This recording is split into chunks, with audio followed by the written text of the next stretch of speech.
Inteligencia Antirracial, con Álvaro Lietor. Un podcast ofrecido por Jaén Acoge.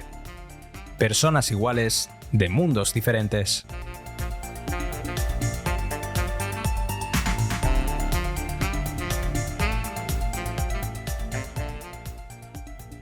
Bienvenidos, bienvenidas a un nuevo programa de Inteligencia Antirracial, un espacio para todas aquellas personas sin fronteras en la mente ni el corazón. Reza el dicho popular: cuando las barbas de tu vecino veas cortar, pon las tuyas a remojar. Probablemente en España no nos preocupen tanto las barbas de nuestro vecino como su flequillo color zanahoria. Ese que cada vez que se mueve como el aleteo de una mariposa provoca un huracán que consigue que el resto del mundo se despeine. Por eso, en cualquier caso, se trata de un tema cuanto menos peliagudo. Pero lo peor es que el viento que provoca el vuelo arbitrario e inconsciente de ese flequillo no solo lo desordena todo, sino que además viene cargado de un frío polar que consigue helarnos hasta el alma. Por eso no nos extraña que el nombre tan apropiado que recibe la Agencia Federal Estadounidense, encargada precisamente del control y la seguridad relacionados con la inmigración, sea ICE. Sus siglas coinciden con la palabra hielo en inglés, y ¿recordáis aquel éxito de Vanilla Ice, Ice Ice Baby? Pues comenzamos.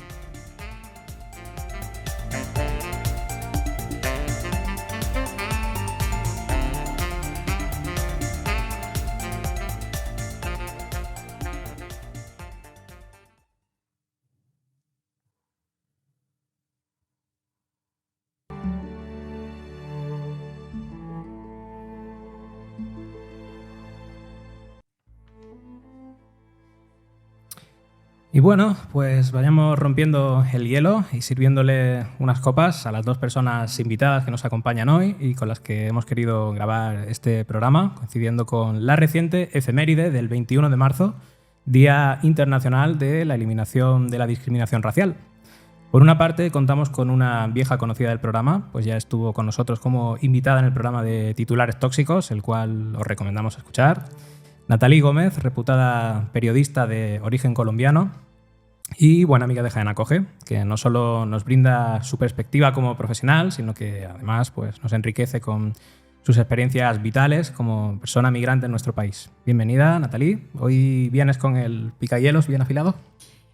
Hola Álvaro, muchísimas gracias por esa presentación tan maravillosa, siempre tan acogedor. Jaén Acoge realmente es un hogar maravilloso para mí.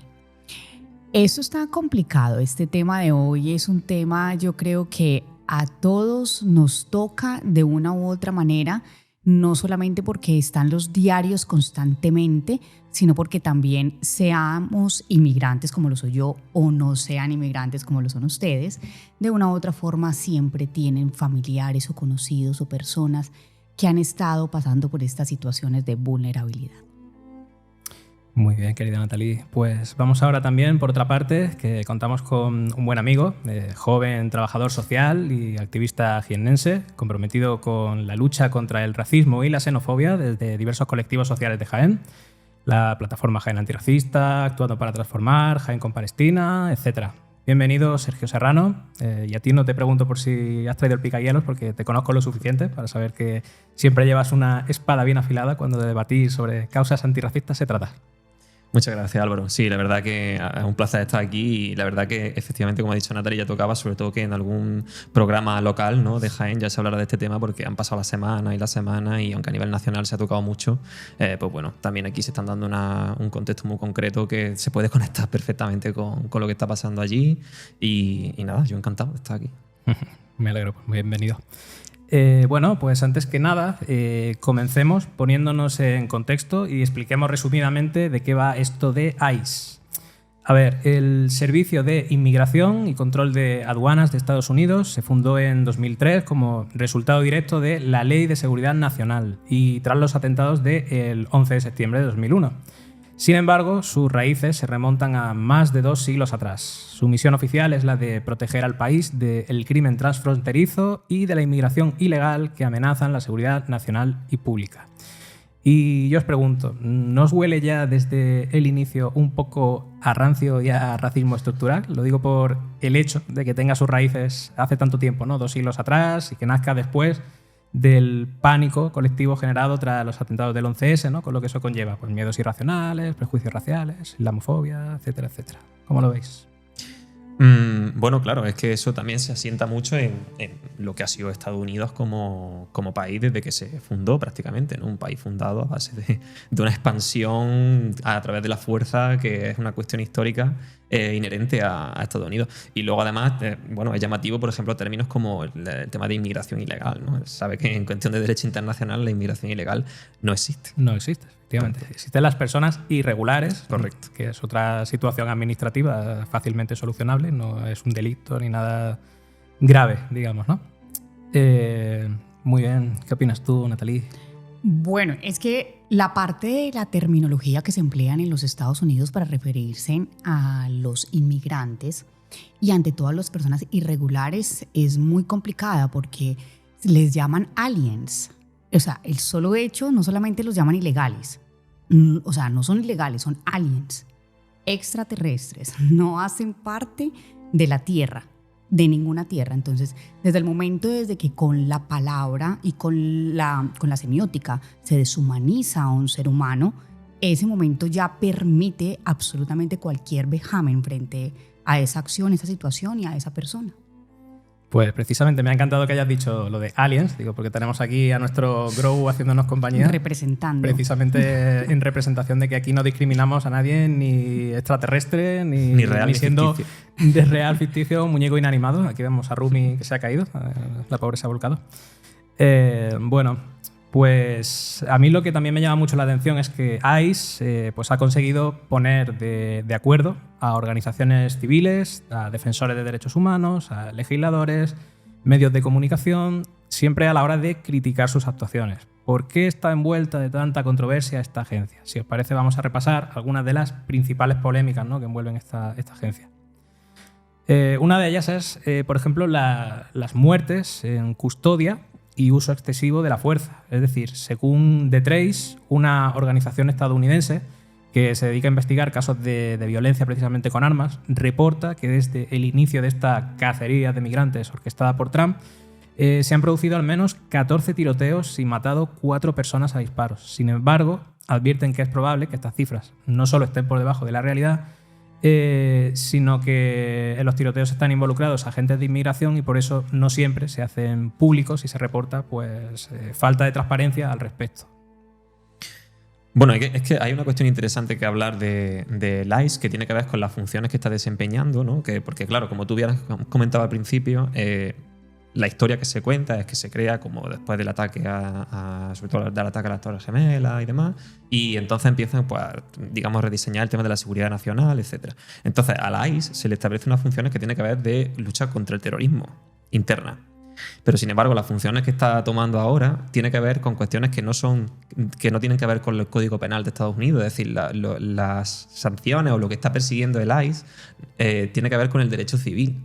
Para que esto lo comento para que la gente se haga una idea de lo grave que es lo que se está extralimitando una organización como ICE, ¿no? Que es que se supone que nace para perseguir cuestiones penales, pero en realidad ahora lo que está persiguiendo es una cuestión del Código Civil, es decir, el equivalente a no pagar 20 multas de tráfico, ¿no? Que sería allí, en términos legales, jurídicos, sería el equivalente a eso, el cruzar la frontera pues sin pasar por el cauce, sin solicitar la protección, el asilo, sería el equivalente. Claro, pero realmente también pueden estar tratando a las personas migrantes como potenciales terroristas simplemente por prejuicios raciales. O sea, que ahí también se escudan un poco, ¿no?, en juzgarlos como potenciales delincuentes, con lo cual la cosa va un poco de la mano. Bueno, lo que pasa es que tenemos como que también entrar como a contextualizar el gobierno que está en estos momentos en los Estados Unidos. Si bien el ICE, como bien lo hemos explicado, lo han explicado ambos acá, se creó en el 2003 después de lo del 11 de septiembre, que se dio a través del racismo estructural, a través de miedo social, porque no es justificable, pero a raíz de un desastre tan increíble como el que vivieron muchos estadounidenses que perdieron muchos familiares y que fue algo muy complejo, hay políticos y hay organismos que buscan pues movilizar personas para poder generar votaciones futuras. Entonces, a través de eso, pues empezó a crear una dinámica mucho más fortalecedora del tema del ICE, pero tenía unas condiciones limitadas.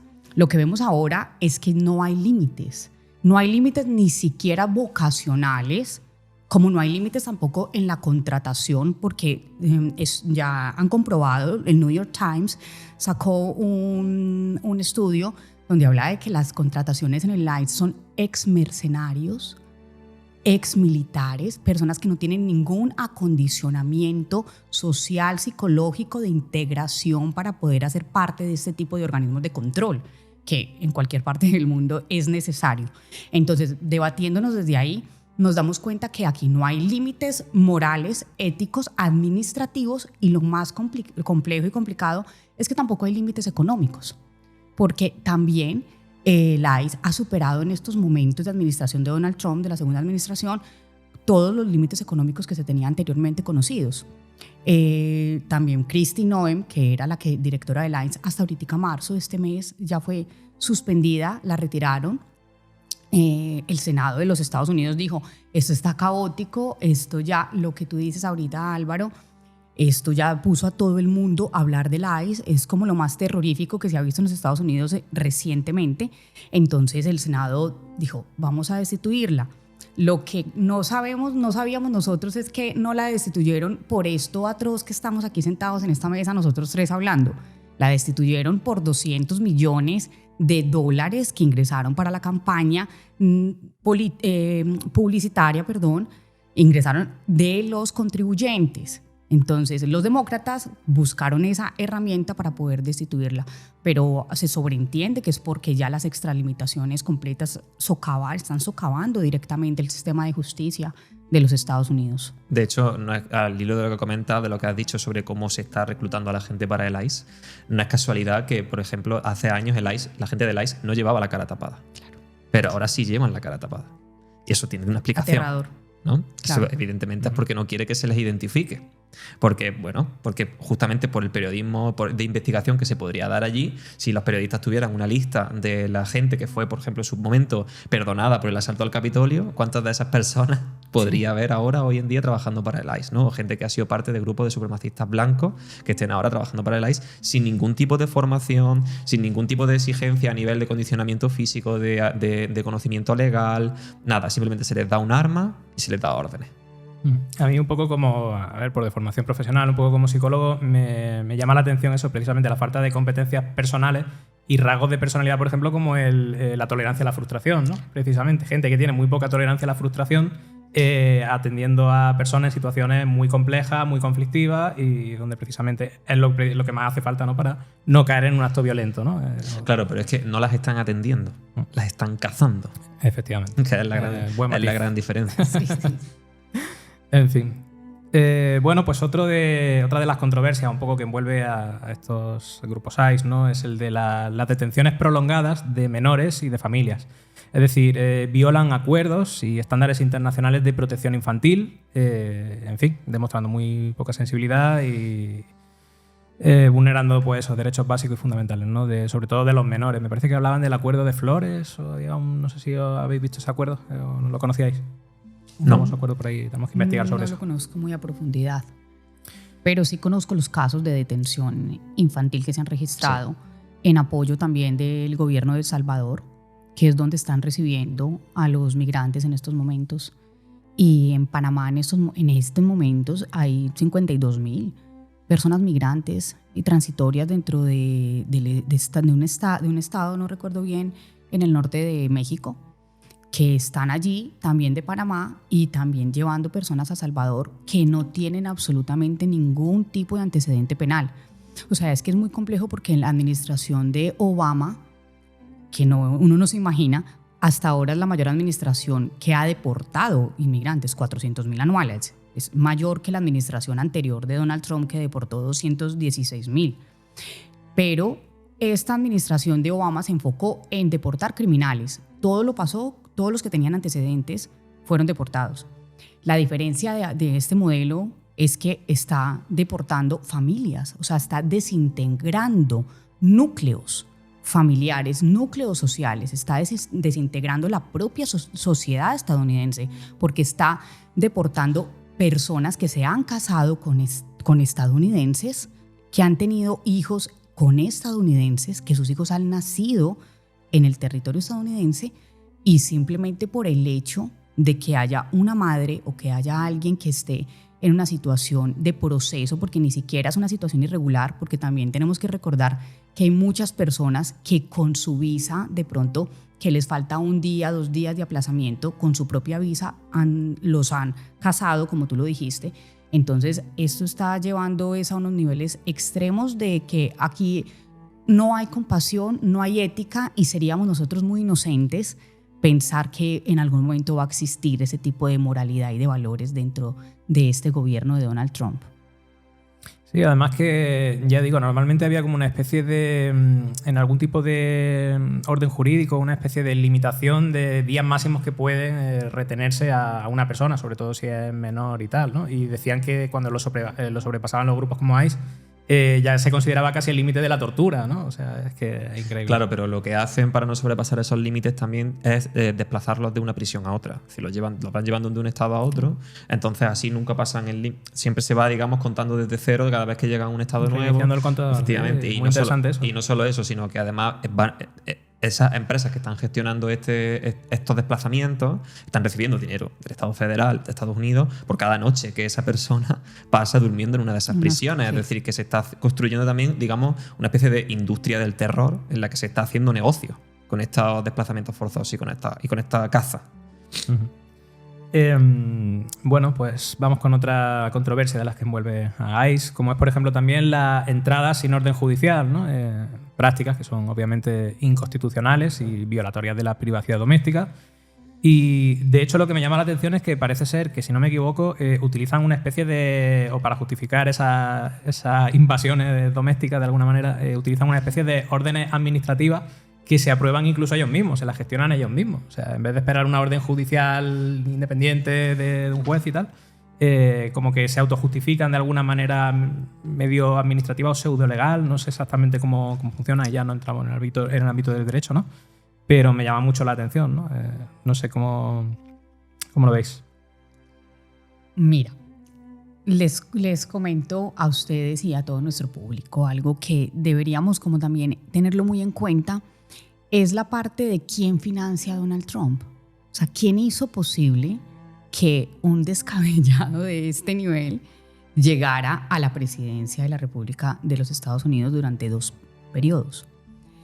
De ahí atrás estamos viendo el movimiento MAGA. Y ese movimiento MAGA, que es hacer América grande de nuevo, ¿sí? Ese movimiento MAGA tiene unas estipulaciones y lleva muchos años más atrás que el ICE. Entonces tiene unas estipulaciones muy claras de conservadurismo, mano dura y cambios estructurales administrativos, que es lo que tú estabas hablando.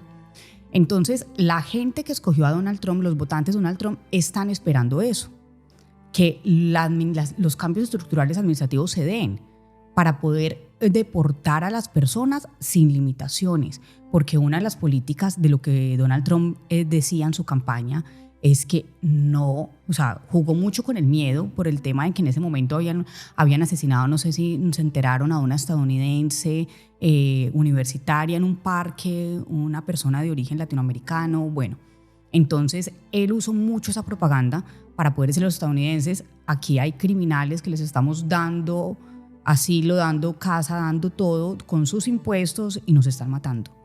Así de una manera súper directa. Entonces, eso también es lo que hace que en estos momentos sea posible todas las aberraciones que estamos viendo en un año más o menos de gobernabilidad. Claro, se legitiman también a través de la desinformación, que es justamente lo que está pasando, por ejemplo, también aquí en Europa y en España. Eso también es la misma estrategia, ¿no? Esencialmente, a nivel internacional, la extrema derecha está desarrollando una estrategia muy, muy similar en todos los países en los que cada vez se está haciendo más fuerte. Tendríamos que hacer un especial sobre desinformación, ¿eh? Yo hay veces que tengo ganas de trabajarlo porque merecería la pena. En fin, vamos con otra de las controversias, ¿no? El perfilamiento racial y la discriminación, ¿no? Acusaciones de arrestos selectivos y separación de familias basadas en el origen étnico o la nacionalidad. Básicamente, pues bueno, siempre hacen perfiles raciales donde dan preferencia a personas de determinada nacionalidad, de determinado origen, pues para atentar contra ellas, arrestándolas o deportándolas, ¿no? En fin. Pero estando en situación irregular o no. Que esa es la cuestión. Que no es que hagan una persecución de personas que están en situación exclusivamente irregular, que de por sí ya violaría un montón de derechos humanos, pero es que también lo están haciendo con personas que están en situación irregular, incluso a personas que en su momento lo han votado. Que esta es una contradicción que se está dando muy interesante, ¿no? De gente que en su momento pues cayó en la trampa retórica de Donald Trump, que de alguna manera pensó que estaba dentro de lo que una persona como Trump se podía imaginar para su país, ¿no? Esas personas se vieron dentro de ese proyecto incomprensiblemente y ahora se han visto pues siendo expulsadas, ¿no? Bueno, es que los videos que hemos visto por las redes sociales han personas con la green card, pero morenas, estilo mexicana, diciéndoles a los de ICE, soy estadounidense, mira mi green card, y ellos cogían, la rompían y decían, es falsa. O sea, me estás mostrando algo falso, tú no puedes ser estadounidense y no puedes estar aquí. Lo llevan y después tienen, o sea, ustedes saben todas las demandas que se les va a venir a este gobierno de Estados Unidos después cuando todo esto se empiece a calmar. O sea, esto va a ser una cosa, creo que nunca vista en los Estados Unidos en demandas, porque le están haciendo unas cosas aterradoras por encima de todo.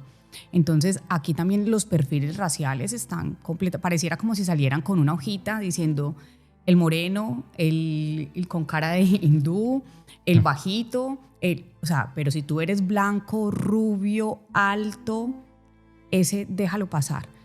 Es notablemente racismo estructural, es notablemente discriminación lo que se está viviendo.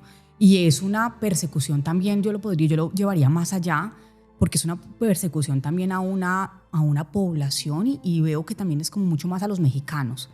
O sea, es muy fuerte hacia ese odio que siempre ha hecho notorio Donald Trump frente a los mexicanos.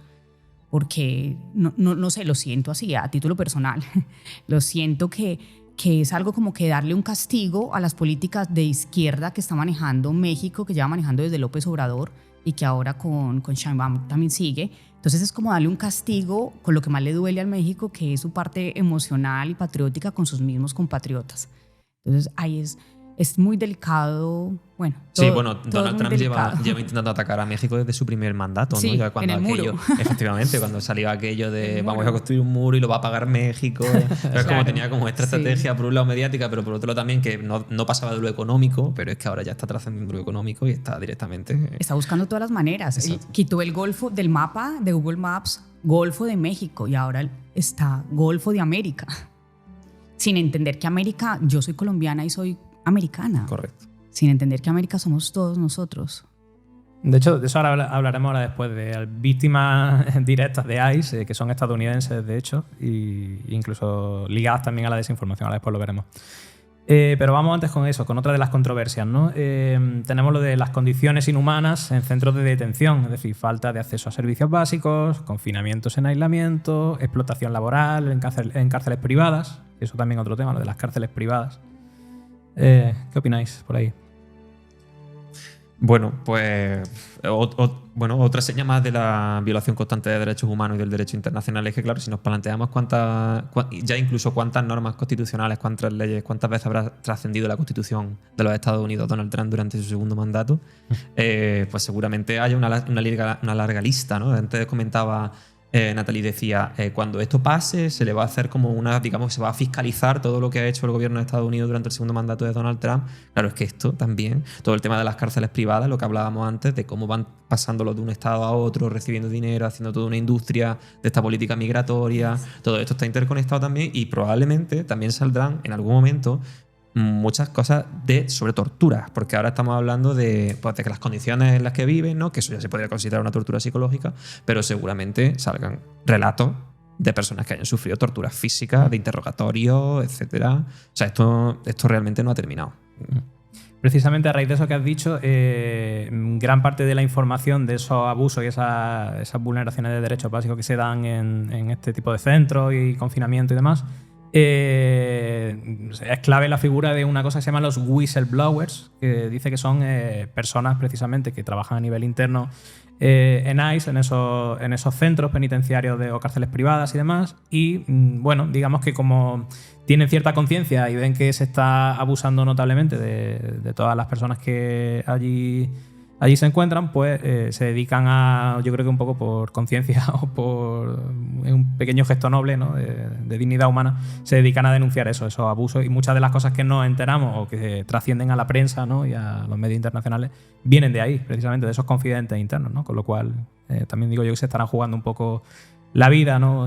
O la reputación, por lo menos, o el trabajo, por tratar de... Sí, de hecho yo escuchaba a un interviniente de un podcast que también escucho, que me gusta mucho, que decía que seguramente Estados Unidos no sea la tierra de la libertad, pero muy probablemente sea el hogar de los valientes. En el sentido de que ya no solo para vivir allí, en un país en el que no tienen ningún tipo de garantía a nivel sanitario, de todo está privatizado, etcétera, sino que cada vez más, pues el hecho de tener una actitud subversiva o rebelde o organizarte, organizar movimientos sociales y demás, cada vez es más arriesgado vivir allí para tu integridad física. Completamente. Perdón. Vale, vamos con otra de las controversias, una de las últimas, la cooperación con autoridades legales. Es decir, las críticas surgen pues, por fomentar la criminalización de comunidades migrantes y erosionar la confianza en la policía local. Es decir, hay una connivencia, ¿no? entre las autoridades a la hora de llevar a cabo estas cacerías que se asemejarían en muchos aspectos a los pogromos que tanto hemos hablado otras veces, ¿no? y nos encontramos, eso lo hablaremos luego, nos encontramos pues eso, que hay connivencia de las autoridades y una cierta complicidad, ¿no? y una total apatía y falta de intervención a la hora de defender a las personas vulnerables, ¿no? En fin, ¿cómo lo veis por ahí? Yo siento que Donald Trump en esos momentos, por alguna razón, está buscando generar un caos, pero un caos no solamente afuera, internacionalmente, sino también principalmente dentro de su propio país, porque a través del caos se reestructura lo que uno necesita que se reestructure de unas formas menos controladas. Entonces, ¿qué es lo que pasa? Con este tipo de situaciones, la policía local se está viendo que no tiene, como que lo que pasó en Minneapolis, que luego lo vamos a tratar, o en Los Ángeles, California, con el gobernador que se nota que, o sea, es una de las personas que más confronta a Donald Trump, el gobernador de Los Ángeles, California. Él decía, aquí en mi localidad, pues tenemos que entender que Estados Unidos pues, es completamente descentralizado, bueno, tiene sus gobiernos locales y todo, pero el gobierno de Donald Trump no está respetando esas normas locales, está pasando por encima absolutamente de toda la administración local. Por eso lo que hablaba yo ahora es una reestructuración administrativa. ¿Qué pasa? Cuando llega esta gente del ICE y la administración local dice, aquí no puedes entrar, y ellos entran, y se genera ese caos, y la policía local entra a chocar con la administración, que eso no debería pasar nunca en ningún Estado de Derecho. En ningún Estado de Derecho los militares pueden pelear con los policías. Entonces, esto es muy grave, porque esto es lo que Donald Trump con sus políticas está generando dentro de los Estados Unidos.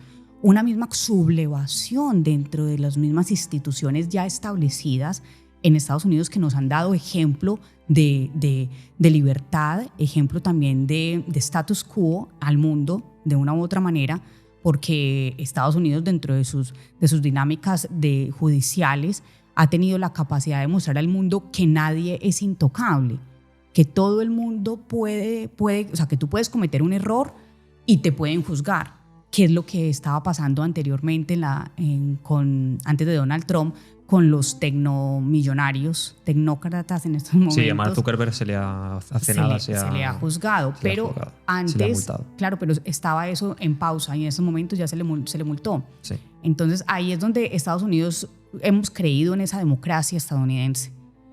Esta democracia estadounidense que se ha construido desde los padres de Abraham Lincoln está siendo en estos momentos en un temblor total por el gobierno de Donald Trump. Pero yo siento que eso no deja de ser parte del mito fundacional de los Estados Unidos. Quiero decir, por un lado estaban estas figuras y la visión histórica que se ha construido alrededor de estas figuras, pero luego están los hechos históricos en cuanto a la expansión colonial, o sea, las formas que ha tenido Estados Unidos o la administración estadounidense a lo largo de los 2 o 3 siglos que han sido o sea, el uso de la fuerza ha sido absolutamente inherente a Estados Unidos como país. Sin embargo, los mitos fundacionales que se han distribuido, pues sobre todo a lo largo del cine, ¿no? Hollywood ha hecho una campaña, una producción cultural muy bestia para mandar esta imagen, ¿no? De tierra de libertad, de progreso, etcétera. Bueno, yo creo que en torno a lo que tiene que ver con la connivencia, tú comentabas antes que ha habido estados en los que se ha opuesto la policía o al ICE en este caso, ¿no? Sí. Claro, eso creo que pasó también en Nueva York, porque ahora en Nueva York está el alcalde Zoran Mamdani, ¿no? Sí.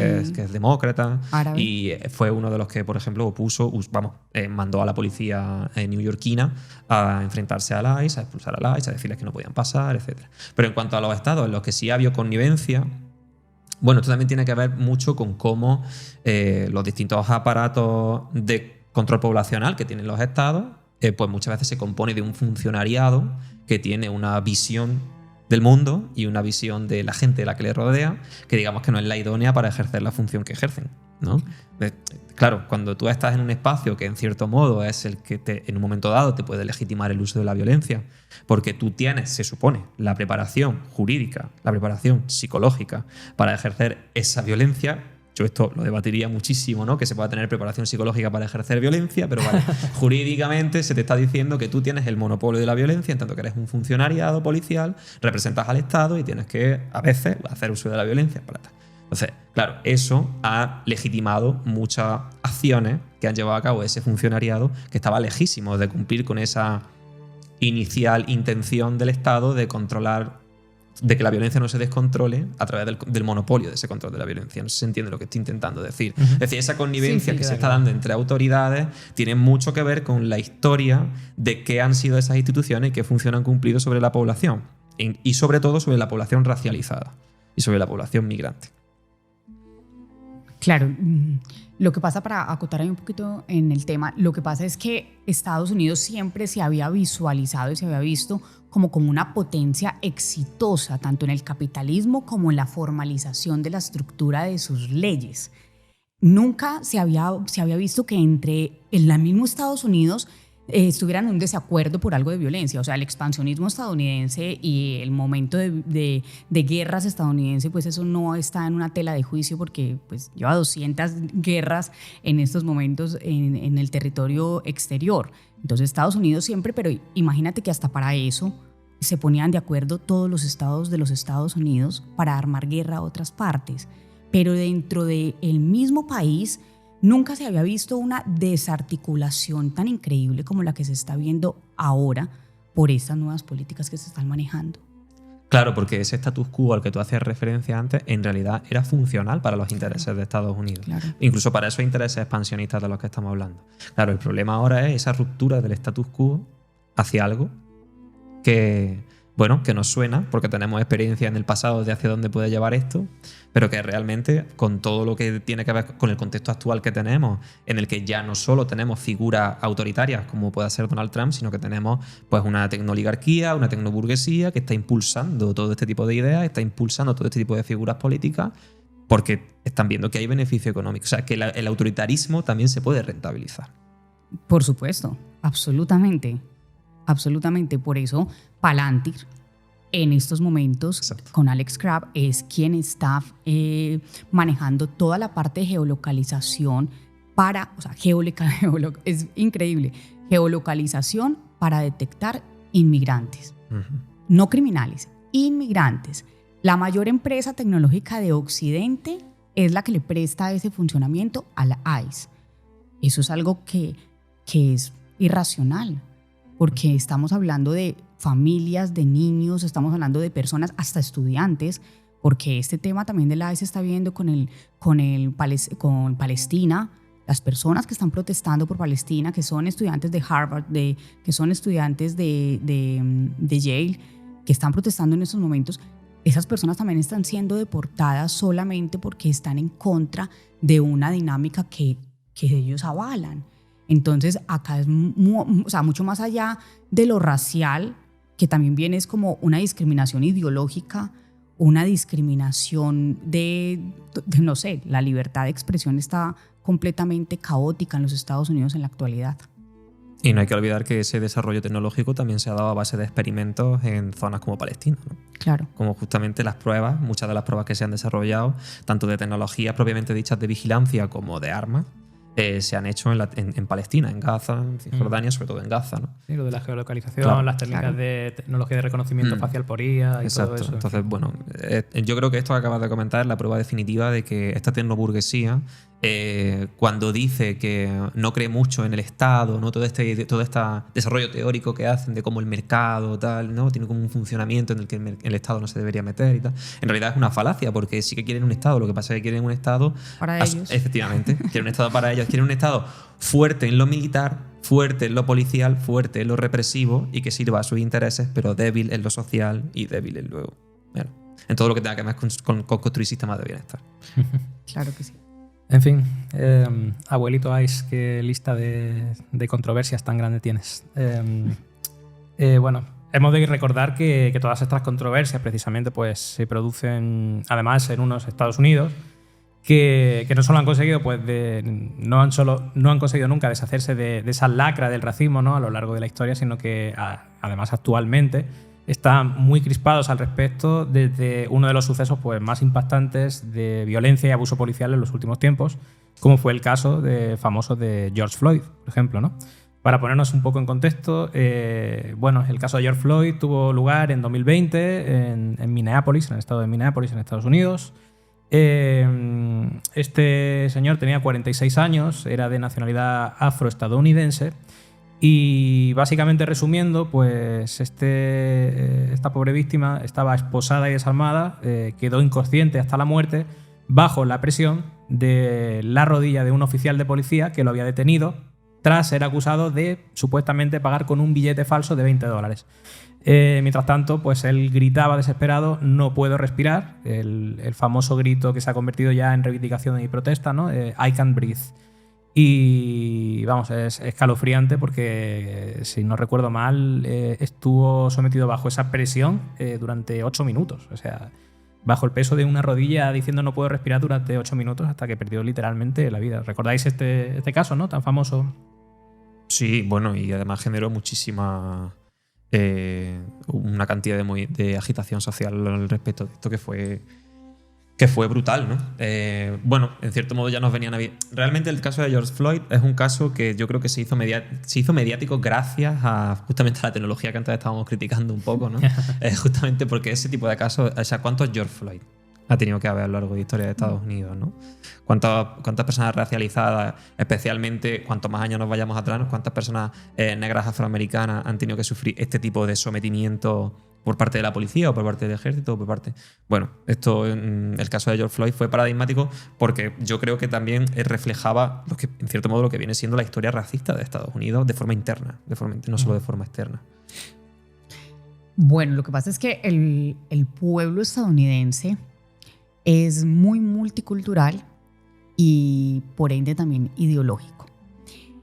Los nativos estadounidenses, esto viene desde hace muchísimo, el territorio de los Estados Unidos, de América del Norte, todo, Canadá y Estados Unidos y Alaska, les pertenecían a los nativos estadounidenses, a los nativos que en estos momentos ellos, los supremacistas blancos, están considerándose nativos americanos, cuando ellos no son nativos americanos. El movimiento MAGA habla de que la inmigración debe sacar a los que no son nativos. Y yo me pregunto, ¿tú eres nativo? El nativo americano es el indígena. Correcto. Que fue destruido y masacrado por la corona inglesa. Entonces, desde ahí, de esas raíces tan fuertes que son los cimientos de la creación de los Estados Unidos y también la expansión de tierra al territorio mexicano, porque por alguna razón decimos California en español, Nuevo México, y así puedo contar unos 7 u 8 estados más.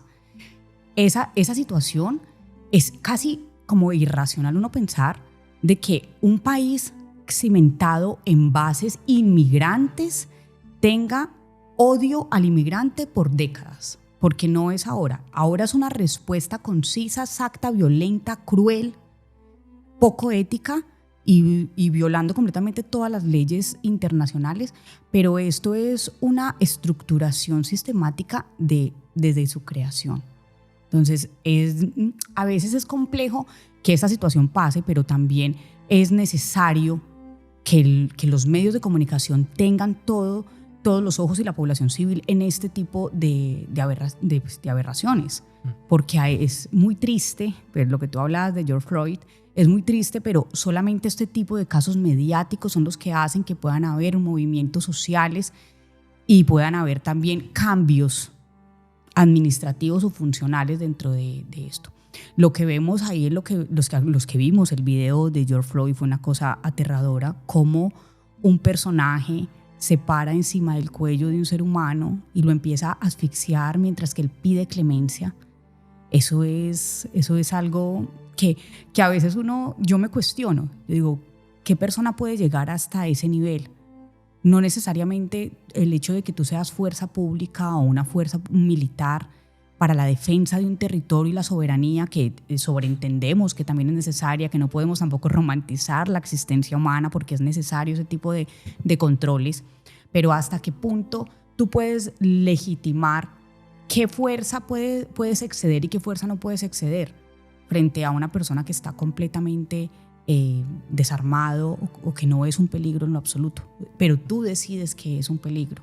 Es muy complejo porque parecen dioses y jueces decidiendo sobre las vidas. Entonces hay esa parte de George Floyd. Después de eso se dio el movimiento Black Lives Matter. Se dio este movimiento. Se dio este movimiento y ese movimiento le ha dado la vuelta al mundo de una manera pues impresionante. Sí. Lamentablemente hoy en día más convertido en un eslogan que otra cosa, pero sí, es verdad que en su momento tuvo mucho impacto, generó muchos movimientos sociales en otros países y demás. Me llama mucho la atención lo que has dicho sobre los MAGA. Yo desconocía que una de las proclamas de los MAGA tenía que ver con echar a los no nativos. Los no nativos. Autodefiniéndose ellos como los nativos, que es como, bueno, esto es un historicidio de manual, ¿no? Es directamente una huida hacia adelante, hacia construir una ficción que no hay manera... Nacionalismo ficticio. No hay manera de creerse, ¿no? Porque tampoco llevan tanto tiempo viviendo allí, es como a la gente no se le olvida tan rápido cómo llegasteis, ¿no? Y cómo os asentasteis, ¿no? Yo por eso esa palabra irracional, o sea, no me canso de expresarla, porque, por ejemplo, Nueva York era Nueva Ámsterdam. La crearon los neerlandeses. Y discutiendo con los ingleses, como siempre, o en todo el tema, los neerlandeses no son de pelear, no son mucho de entrar a guerras. Le dijeron, ok, tú la quieres, bueno, te la dejamos, pero danos estas garantías. Son negociadores, más no luchadores. Le dieron las garantías y ahí quedaron. O sea, ¿qué pasa? Estados Unidos está por donde tú lo mires, en inmigración, en todas las facetas. Entonces eso es como que lo que se queda uno aterrado. Yo como colombiana también cuestiono muchísimo el hecho de las figuras que están rodeando a Donald Trump. Hay un cubano que es Marco Rubio, hay un senador republicano colombiano, bogotano, que es la mano derecha de Donald Trump, que hace poco Donald Trump en una reunión fue súper curioso porque en una reunión llegó y le dijo, oh, ¿eres colombiano? El presidente de la República de Colombia llegó y todo, hizo que él estuviera allí porque lo ha criticado muchísimo. Entonces el presidente dijo, tú que eres colombiano debes saber esto. Y Donald Trump volvió, ¿eres colombiano? Pensé que eras italiano. Y ha estado con él 12 años. Y esta persona, este senador republicano, es el que está llevando la ley al Senado de la República de los Estados Unidos sobre quitar la nacionalidad a las personas que nazcan en los Estados Unidos. Un colombiano. O sea, es que esto es de película.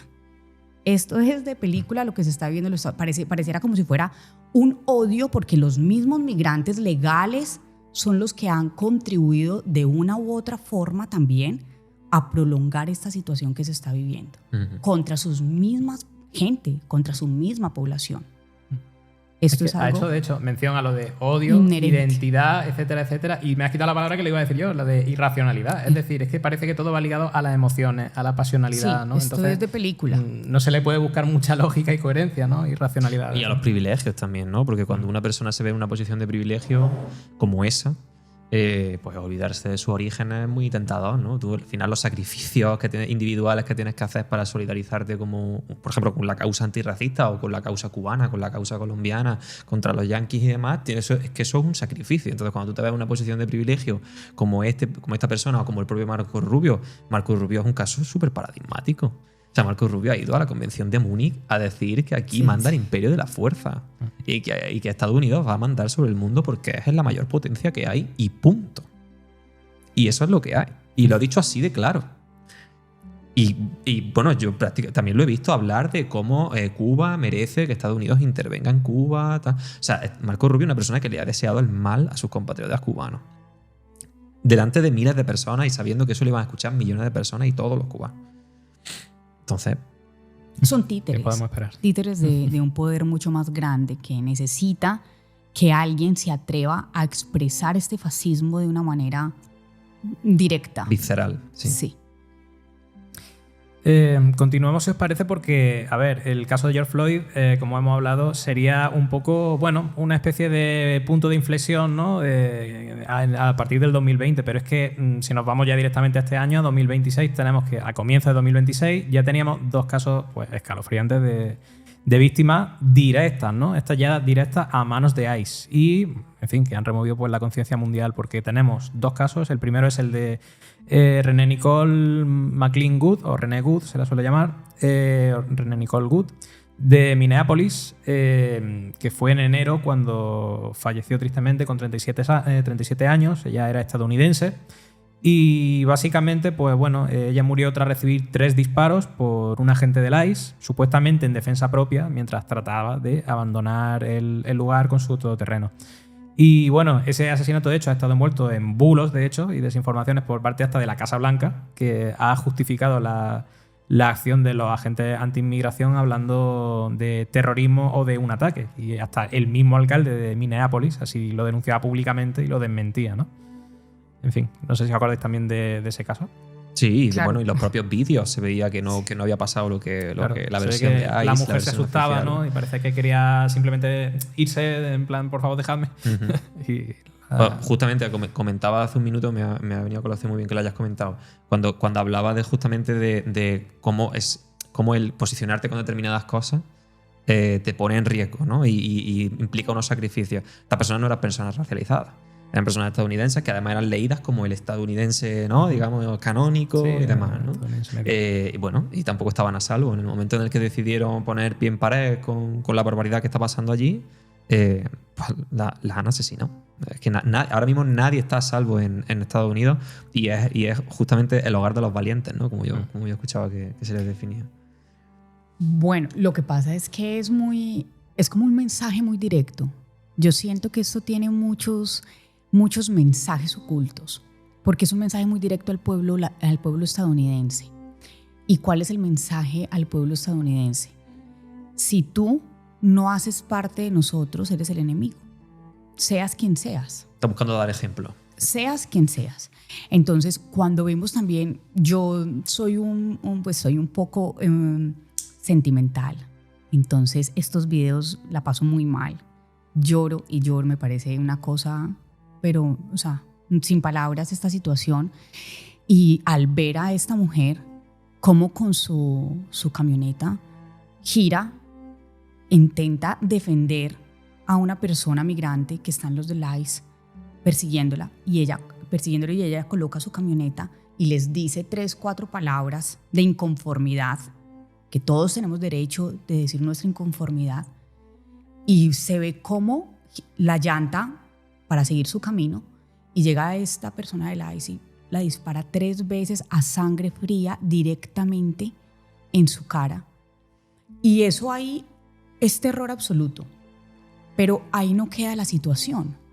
Lo doloroso es que aquí no queda la situación. Lo doloroso y lo impactante es que cuando esto ya se pasa a generar un control y una evaluación de los hechos, como ciudadanos civilizados esperamos que los entes departamentales, los entes nacionales nos den una respuesta coherente, lógica, respetuosa, moral.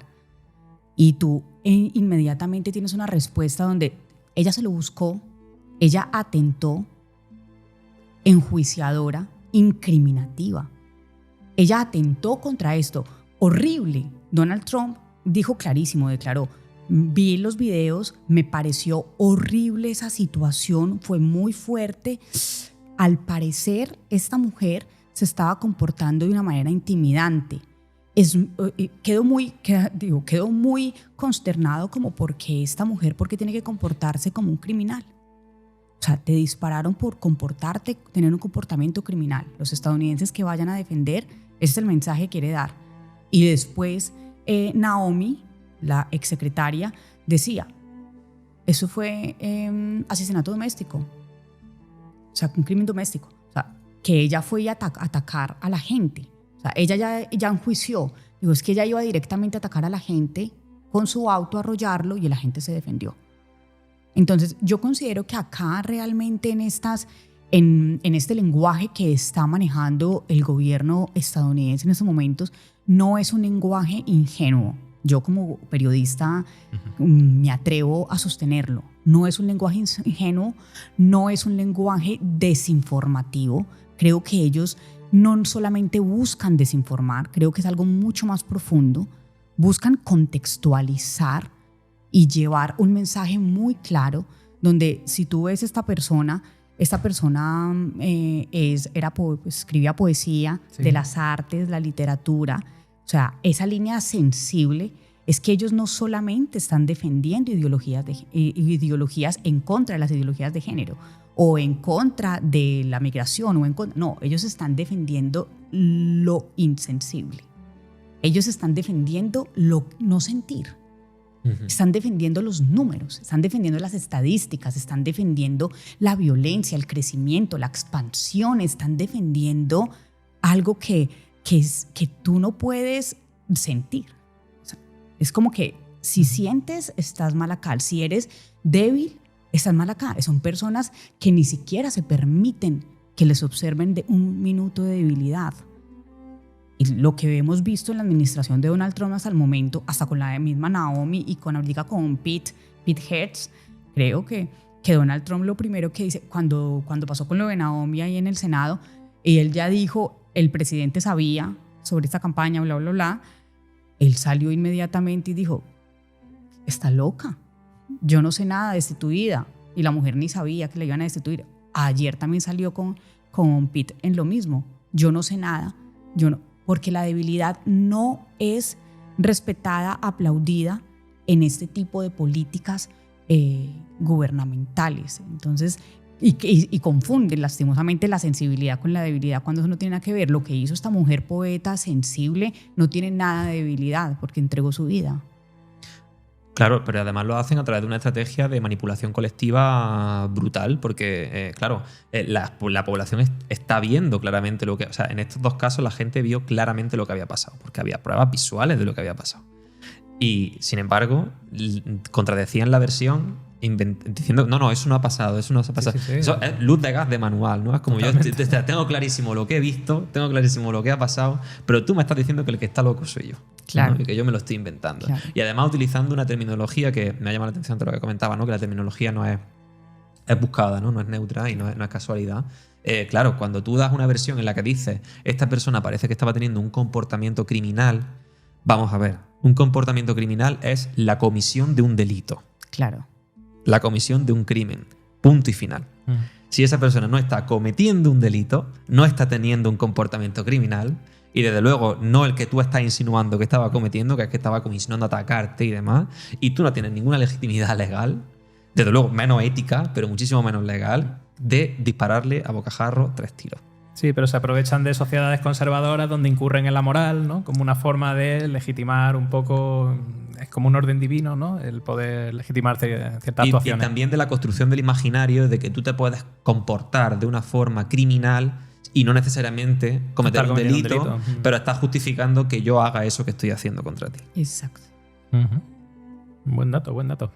Pero tranquilos que ahí no queda la cosa, porque es que nada más que unos días después de este caso espeluznante pasó otro muy similar, precisamente también en Minneapolis, que fue el del homicidio de Alex Pretty, que en este caso era otro estadounidense de 37 años. En este caso fue muerto tras recibir una decena de disparos tras ser derribado e inmovilizado en el suelo, rociado con gas pimienta y acusado de haber amenazado a los agentes con un arma, cosa que precisamente los vídeos desmentían. Es decir, es verdad que el señor llevaba un arma encima porque al parecer tenía un permiso totalmente legal y todo eso, pero en los vídeos se ve claramente que en ningún momento ni la cogió ni nada de nada, simplemente la llevaba encima y ya está.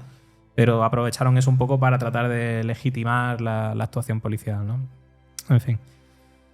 Bueno, de hecho, este grupo paramilitar, esta milicia mercenaria, porque es lo que es, contra la gente que lleva armas, saben perfectamente distinguir la gente que está en la calle, que lleva un arma pero que no tiene intención de usarla, del que la lleva para defenderse de ellos. Que en este caso serían los Black Panthers, ¿no? Que se han vuelto a organizar y demás. Entonces, claro, con los Black Panthers sí hablan. Porque yo he visto vídeos de cómo los Black Panthers echan a gente del ICE de los barrios en los que están. Sí, y con los protegen. Black Panthers no se pelean. Sí. Con eso no sacan el arma. La sacan contra el que la lleve o no. Saben que no tiene intención de usarla. Es decir, la sacan contra el débil. La sacan contra el que no la lleva para hacer uso de ella en ningún momento y demás. La sacas porque saben, la lleva quizá para protegerse a sí mismo por lo que pueda suceder y demás, pero no lleva la intención de usarla, ni tampoco la intención de usarla en ese momento en el que ellos aluden que estaba siendo peligroso por el arma que portaba y demás. La gente que verdaderamente supone un peligro para ellos en mitad de la calle in situ, como pueden ser, por ejemplo, los Black Panthers, contra ellos no pelean, se marchan. Y eso también dice mucho, ¿no? De quién es esta gente. Esta gente son unos bullies de colegio que lo que hacen es Sí. atacar a los débiles. En fin, yo creo que hemos retratado un poco la situación actual, ¿no? En base, bueno, a unos cuantos casos para contextualizar, pero creo que para terminar un poco esa parte, dirigida un poco focalizada en lo que sería Estados Unidos, me parece interesante acabar resumiendo algunas de las consecuencias y de las repercusiones que han tenido este tipo de casos, ¿no? en Estados Unidos. Entonces, a raíz de todo esto se han producido pues, protestas masivas de condena social por gran parte de la ciudadanía. Ha habido una cobertura mediática que ha sido profunda y muy de denuncia, ¿no? Ha llegado hasta en fin, foros internacionales y demás. También ha dado lugar a una serie de propuestas de reformas legislativas por parte de los legisladores, cosa que también es interesante, ¿no? De conseguir que haya un poder transformador y que tenga impacto a largo plazo. También ha dado lugar a algunos actos simbólicos, como por ejemplo las protestas que se dieron en los Globos de Oro en 2026, que en la gente portaba unos pines con los que exhibían un mensaje que ponía Be Good en honor a René Nicole Good. Luego también nos encontramos con negocios y comerciantes solidarios que han cerrado en protesta por las redadas indiscriminadas, ¿no? Y entonces en solidaridad pues tratan de apoyarse unos a otros, cerrando de cara al público. Luego citamos también como algo relevante la aparición de la figura clave de los whistleblowers que hemos mencionado antes, que son esos denunciantes internos que lo hemos comentado, ¿no? Que revelan irregularidades y abusos dentro de ICE. Y bueno, y luego también pues todo esto se traduce en campañas de activismo digital, como son por ejemplo el hashtag IceOut, ¿vale? Que también ha tenido bastante repercusión en redes sociales. Es decir, lo que vemos claramente es que, bueno, parece que es cierto que han tenido que suceder unos hechos realmente espeluznantes y muy dramáticos, pero al menos parece que hay una cierta respuesta por parte de la sociedad civil, medios de comunicación que en el amplio abanico de grupos ideológicos, etcétera, etcétera, pues bueno, siguen teniendo, me parece, cierta veracidad, ¿no? Muchos de ellos, y sí que han dado buena cobertura en su complejidad y en profundidad de estos temas, etcétera, etcétera, ¿no? Es decir, que parece que la cosa no se ha quedado solo ahí y que sí que hay una cierta repercusión transformadora y un impacto, ¿no? En la sociedad a largo plazo. Pero no sé si queréis decir algo de estas consecuencias, de las repercusiones, alguna cosita que queráis puntualizar. A mí me parece interesante quizá como ejemplo para reflexionar un poco, porque me parece un hecho que ataca bastante a lo que viene siendo el relato de estos nuevos fascismos que están surgiendo y que son los nuevos viejos fascismos de toda la vida, que tienen mucho que ver con esta idea del ser humano peligroso para sí mismo, que necesita un control exhaustivo, etcétera, ¿no? Como la gente en cualquier situación de crisis, y a veces esas situaciones de crisis te las ocasiona tu propio gobierno de distintas maneras, a lo que la gente tiende es a solidarizarse y a cooperar y a apoyarse y a unirse y a establecer un relato común de no queremos esto no es lo que queremos, esto no está. Una narrativa de rechazo. Claro, entonces a mí me parece que es una narrativa de rechazo que sirve bien de ejemplo para contrarrestar toda esta idea y todo este bombardeo de mensaje hacia lo que necesitamos es más control, que es lo que en esencia es el mensaje que se quiere mandar, ¿no? Desde el gobierno de Trump y de todos estos gobiernos autoritarios que están surgiendo a lo largo y ancho del mundo.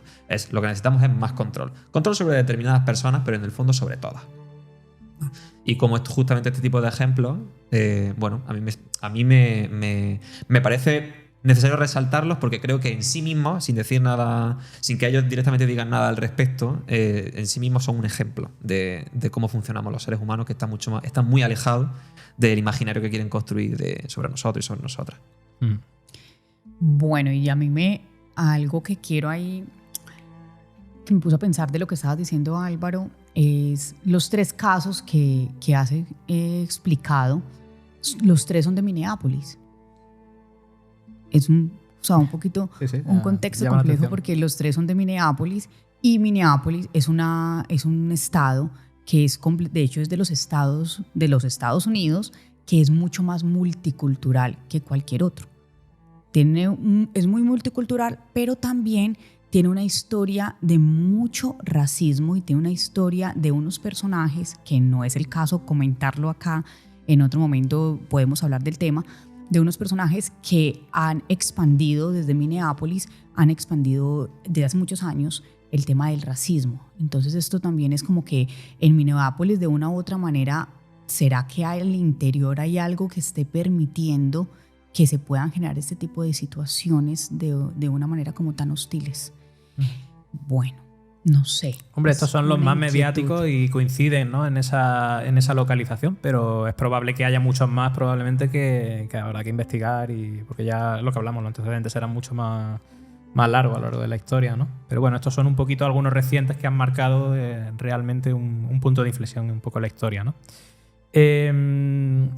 Sí que hemos visto, pues eso, nos hemos focalizado un poco en los Estados Unidos porque, a ver, el tema central era el de los grupos ICE, pero yo cuando planteé un poco la idea de este programa, precisamente me interesaba ver, extrapolar un poco ese tipo de experiencias que se están dando en Estados Unidos a cómo pueden estar empezando a instaurarse de alguna manera en España, poco a poco y de manera sutil, ¿no? Entonces, pues cuando regresamos a España nos empezamos a encontrar ya pues, otros casos que son igualmente escalofriantes, que tienen mucho en común con esos que hemos mencionado anteriormente, ¿no?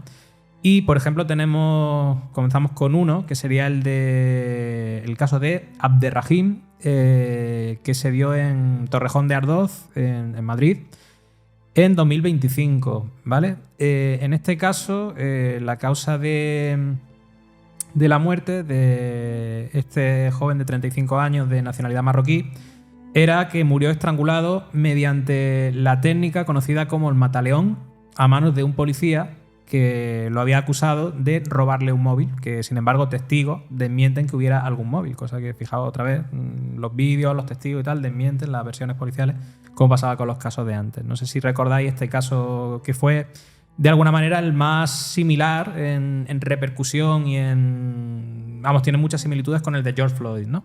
Pero en este caso fue en Torrejón de Ardoz, Madrid. ¿Os acordáis de ese caso? ¿Alguna cosa que queráis comentar?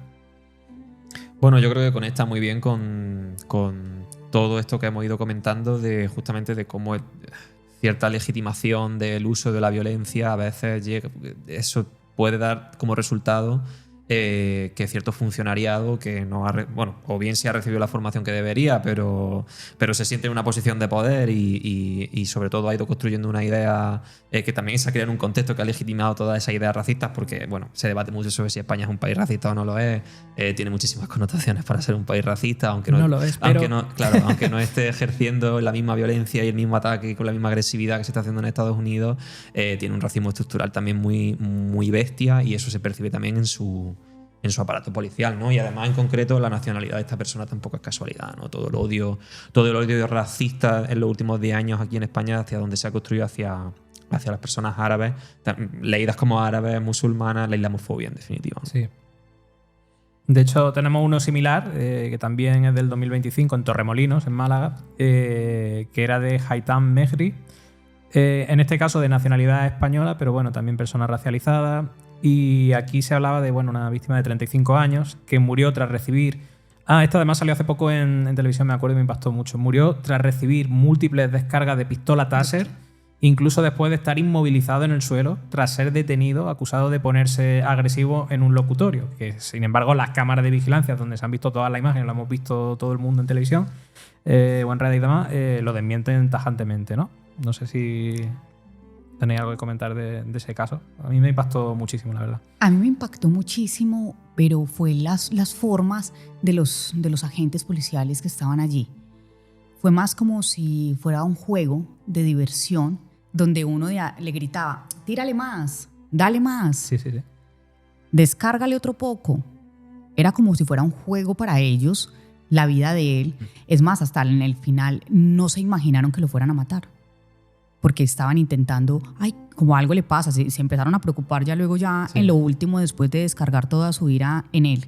Entonces, claramente esto también se notaba muchísimo, no solamente el racismo hacia esta persona, porque no se veía como si fuera a ser un ente peligroso. Yo más bien lo observé como un trastornado, de pronto algo mental, una situación emocional, o una persona con un momento de crisis en ese instante que no merecía morir, porque pues, en algún momento todos en la vida hemos tenido alguna crisis, no creo que por eso nos tengan que disparar en algún momento.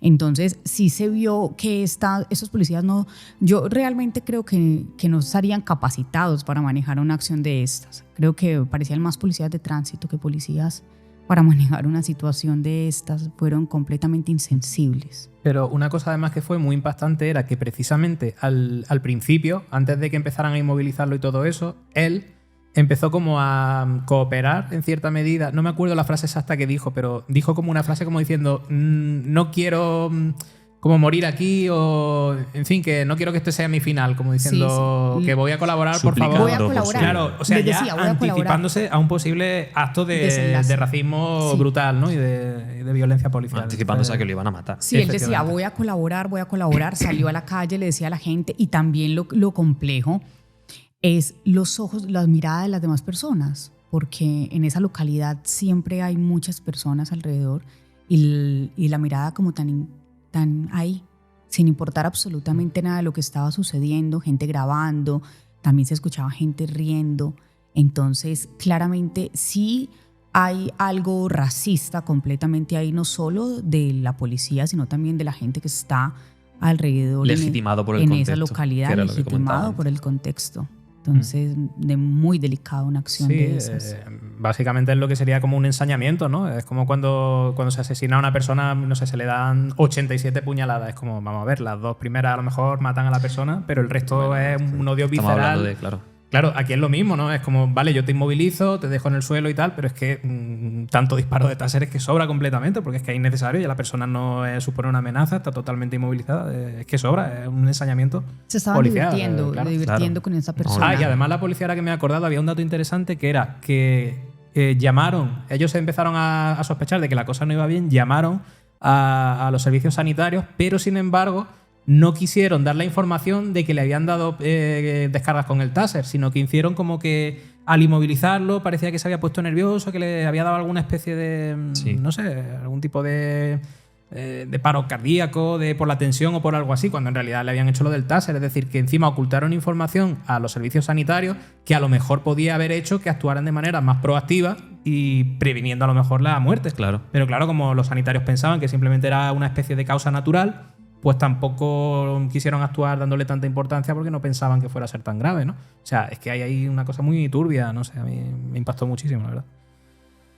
En fin. Pues hemos visto antes, si os acordáis, lo de las consecuencias y las repercusiones que tuvieron este tipo de casos en Estados Unidos, ¿no? Yo precisamente cuando empecé a repasar un poco las similitudes con Y un poco comparando, ¿no? Lo que veía era un claro agravio comparativo porque en España probablemente las repercusiones o el impacto positivo que tuvo, entre comillas, ¿no? el que sucedieran este tipo de casos, aquí en España es que prácticamente no se han dado. Porque, por ejemplo, aquí en España parece que sigue sin existir una preocupación de verdad masiva sobre que existan casos similares, ¿no? Luego tampoco el racismo estructural sigue existiendo en los cuerpos y fuerzas de seguridad del Estado de una manera flagrante, ¿no? Que es una cosa que ha generado muchísimo debate también a lo largo de los años. De hecho, lo hablamos en el programa, por ejemplo, de esos pogromos que hemos mencionado antes, ¿no? Con el tema de la connivencia y esa complicidad por parte de la policía en algunas ocasiones. Tampoco hay repercusiones penales para los agentes responsables, porque cuando se les empieza a investigar, luego empiezan también, hay como una especie de pacto de silencio donde se empiezan a cubrir unos profesionales con otros, con la cosa de que, en fin, hay como una especie de lealtad, ¿no? Incluso hasta el extremo. También falta de transparencia por parte de la autoridad responsable, es decir, las propias instituciones tampoco dan a veces la información a cuentagotas o no son lo transparentes que deberían. También falta esa repercusión mediática, ¿no? A gran escala, un análisis más profundo por parte de los medios de comunicación. Sí, se mencionan como sucesos, se busca siempre un poco ahí el sensacionalismo, pero que luego realmente no acaba de haber un análisis profundo de por qué viene esto, del racismo estructural, etcétera, que es lo que estamos haciendo ahora mismo aquí, ¿no? Parece que hay que hacerlo más de manera independiente porque los medios oficiales no dedican el tiempo ni la atención suficiente. Tampoco hay una falta, o sea, se da una falta de respuesta social masiva por parte de la ciudadanía, es decir, no ha habido alguna manifestación que otra, a lo mejor se crea alguna plataforma, en fin, tiene sus pequeñas repercusiones, pero todo queda como muy anecdótico, ¿no? Como algo muy localizado y no tiene ese alcance social masivo. Y luego, por supuesto, también la falta de propuestas de reformas legislativas al respecto. Es decir, tampoco se está legislando, parece, o avanzando mucho en esa materia de protección de derechos básicos fundamentales para este tipo de casos, ¿no? Bueno, desde los movimientos de base y desde los movimientos sociales seguimos esperando una ley orgánica antirracista, ¿no? Para combatir el antirracismo. Por ejemplo. Se lleva pidiendo años y todavía no se ha aprobado. No hay ni siquiera previsión de que se apruebe a corto plazo, ¿no? Y esto que has comentado tiene que ver... O sea, todo esto que has comentado muchas cosas, eso incluso limitándose a todo lo que tiene que ver con la administración pública y con digamos, en este caso, con el cuerpo de policía, ¿no? Pero luego hay que hablar también de todo lo que desde un punto de vista informal se está empezando a organizar dentro del Estado español, que tiene que ver con estos grupos paramilitares de neonazis que se están juntando y organizando para atacar tiendas de personas migrantes, para atacar negocios, para perseguirlos, incluso en muchos casos para agredirlos. Esto también está siendo preocupante porque incluso aún no habiéndose dado un ICE, por así decirlo, a nivel de la Unión Europea o a nivel nacional, a nivel dentro del Estado español, sí que están empezando a haber grupos informales muy peligrosos que además no van a cara descubierta porque van con la cara tapada, pero sus políticas sí son a cara descubierta, ¿no? Es como, tienen este mensaje, muchas veces se graban, hacen vídeos con la cara tapada, hablando de cómo lo que van a hacer, por qué lo van a hacer.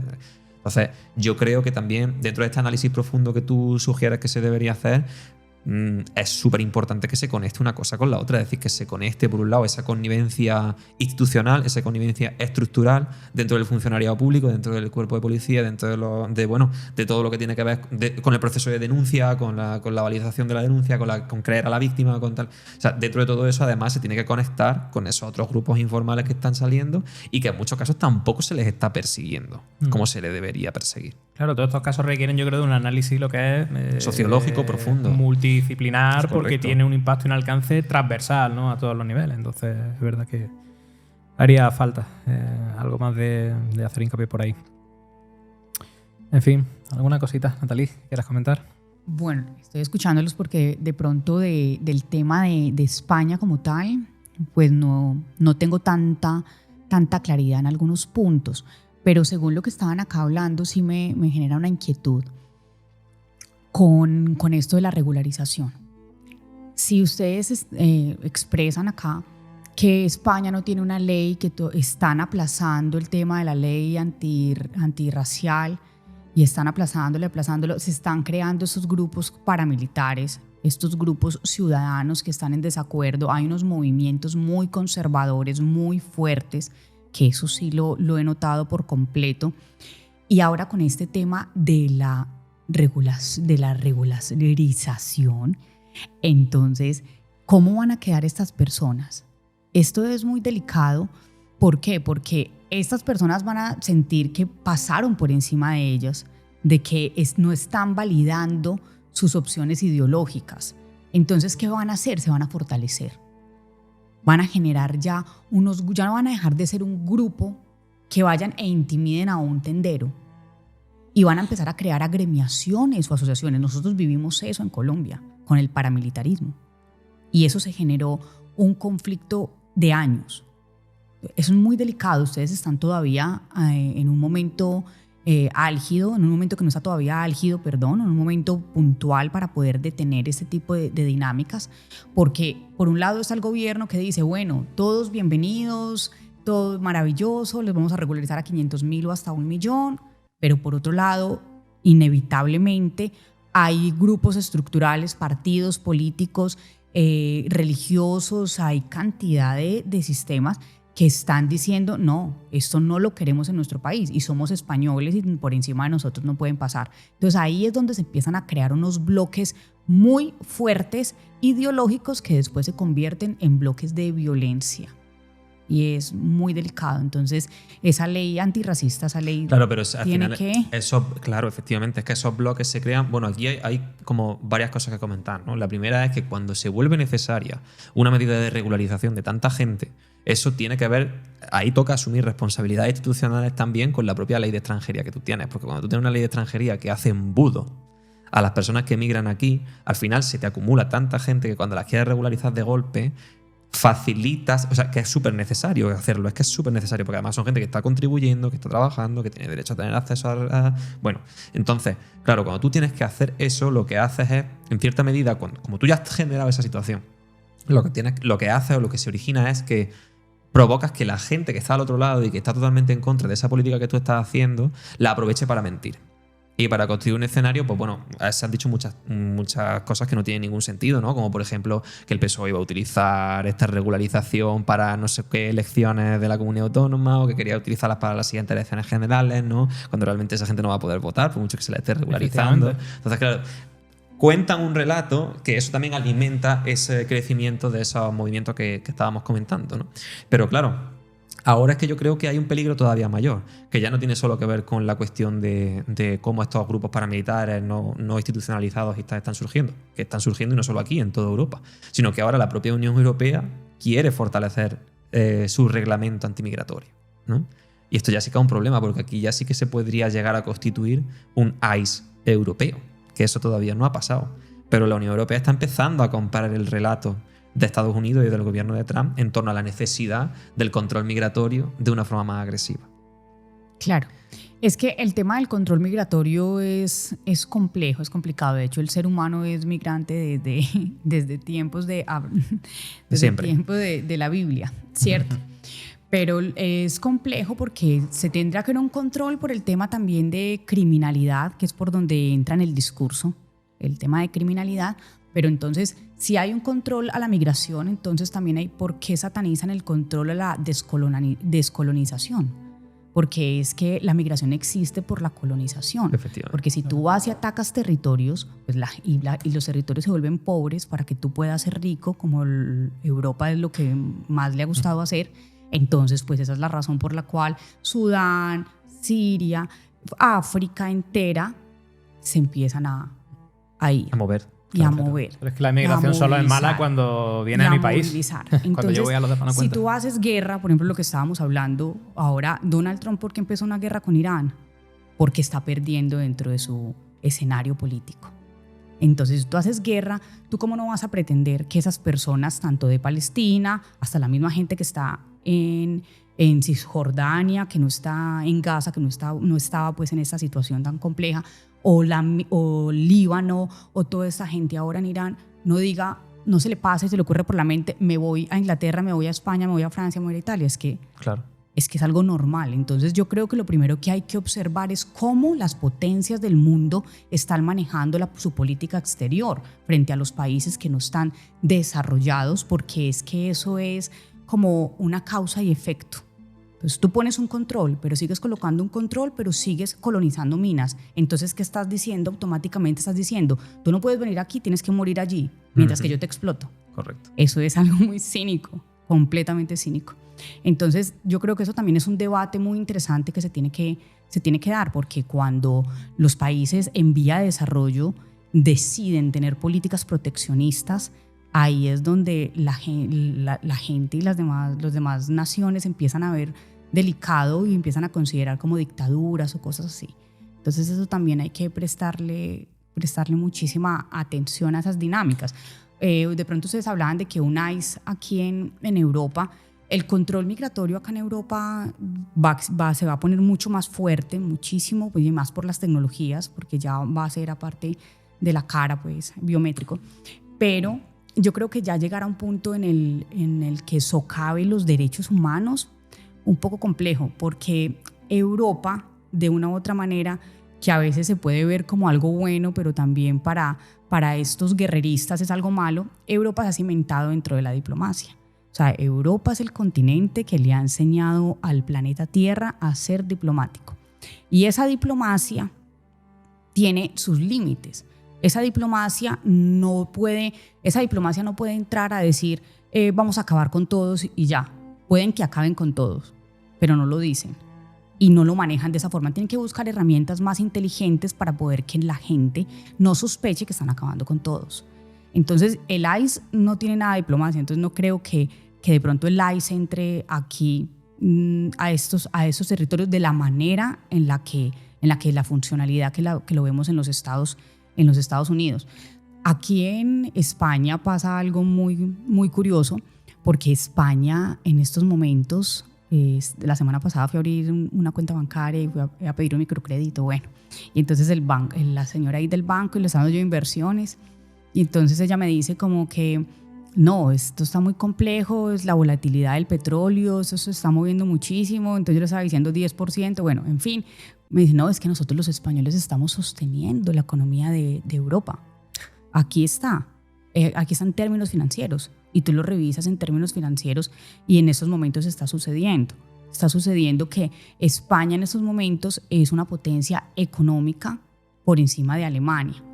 Entonces, esa situación que se está dando, ¿por qué es una potencia económica? Pues porque se está produciendo. ¿Y quién produce? La gente como nosotros, somos los que producimos.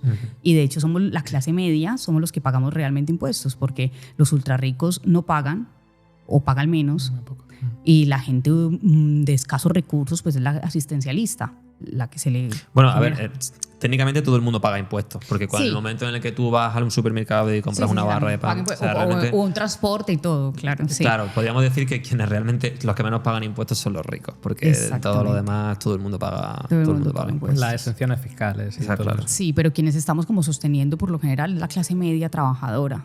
La clase media trabajadora estamos ahí en estas dinámicas, entonces, porque tampoco tenemos privilegios. El gran mito de la clase media. ¿eh? Sí, es otro tema. Sí. Entonces ahí es como un poquito complejo con este tema, por eso también entrar más personas aquí, migrantes a España, que trabajen, pues va a generar también que haya unas repercusiones económicas también abollantes. Claro, pero sí, la cuestión es que en España ya hay muchísima gente migrante. O sea, la inmensa mayoría de gente migrante que hay aquí trabaja de una manera u otra. Otra cosa es que lo haga dado de alta en la seguridad social, con toda una serie de garantías, que eso tiene otra cosa también interesante a analizar, ¿no? Como todo este discurso que hay de la extrema derecha en España sobre las amenazas, sobre la expulsión de migrantes y tal. Bueno, hay mucha gente que no nos la terminamos de creer, porque justamente el Producto Interior Bruto dentro del Estado español se está inflando gracias a la productividad de la gente migrante, que en muchos casos además está en situación irregular, ¿no? Y entonces, en realidad, su actividad económica no aparece dentro del Producto Interior Bruto, pero genera produce una serie de recursos que eso luego sí que aparece en el Producto Interior Bruto. Sí, claro, entonces, va al supermercado, compra, sale. Exacto. Efectivamente. Claro. Pero correcto. Si se regulariza, pues sí va a llegar mucho más los dineros directos al Estado. porque claro, es mejor beneficio. Claro, derecho y responsabilidad, ¿no? Y bueno, al Estado español también le está beneficiando, digamos, tener esta postura antibélica, ¿no? A nivel internacional. Hay muchos países, por ejemplo, Irán ya lo ha dejado pasar por el estrecho de Hormuz. Ha habido otro país, no sé si recuerdo que era como Argelia, que le ha dejado, le está vendiendo gas más barato. Es decir, la postura antibélica que está teniendo España a nivel internacional está favoreciendo su imagen y está haciendo que determinados países lo recompensen, ¿no? Entre comillas, ¿no? Claro, es que está priorizando en estos momentos la integración y salvaguardar los derechos humanos. En estos momentos es como la postura del gobierno español. Yo antes comentaba el tema del ICE europeo, porque hoy justamente he visto una noticia en la que se ha aprobado un reglamento en el Parlamento Europeo que se le ha llamado el reglamento de retorno, que es un reglamento que ya de base suena fatal. Entonces, claro, a partir de aquí, claro, es complicado que de un día para otro tengamos un ICE. En Europa eso es muy complicado, porque además todo lo que está pasando ahora con ICE, esto viene pasando desde hace años, como hemos comentado antes, se creó en 2003, estamos hablando de 23 años, ¿no? No explota así como así. Entonces, claro, de un día para otro no, pero que si hacemos una proyección hacia el futuro, a los próximos 4 o 5 años, ¿qué normativa migratoria nos podemos encontrar en la Unión Europea si no surge un movimiento a nivel europeo que se oponga a eso, ¿no? Ese es el temor que yo tengo ahora mismo.